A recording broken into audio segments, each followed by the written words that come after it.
président de la république. nattangoom bii di Paul Kagame da ko lancé ab challenge da ko yónnee ay kàddu ci ne ko na wana misaal ci ni ñuy raxasoo.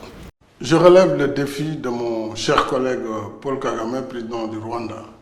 mu jóge ci jël ay matuwaay yu am solo ci population sénégalaise bépp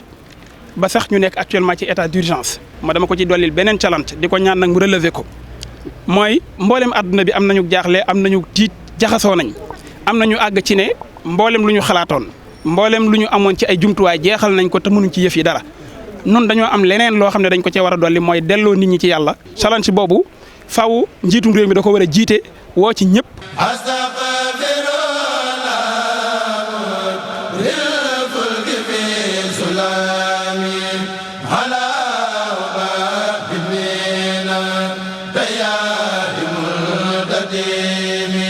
ñu maase ci tuub balantey àq di sàkki sarax te yàlla rek tax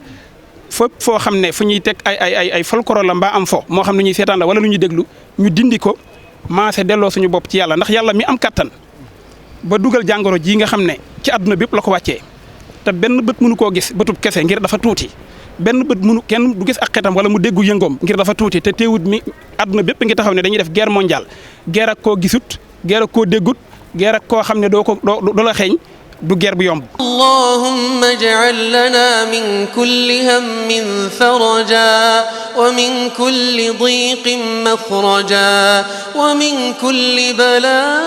bala'in afiya ya akramal akramin. kenn doo nga am kattan mooy ki nga xam ne ni mu ko sàkkee mu tuutee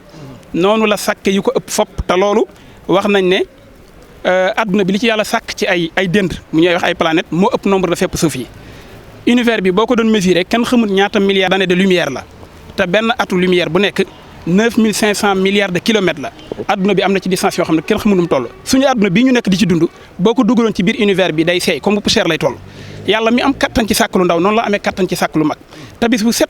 ñi nga xam ne ñoo yëngu ci science dañuy wax ne li ñuy wax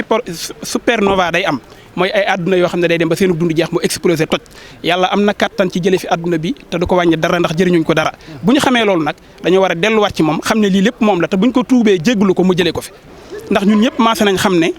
lii ñuy def ni diggante temporel ak spirituel ñoo mas di ànd li ñuy def nii xëy na mooy lu temporel li spirituel mooy ñaan yi nga xam ne mooy zahir ak batin foo fekk ñooy ànd challenge boobu faaw njiitum réew mi da ko war a jiite woo ci ñëpp. Ala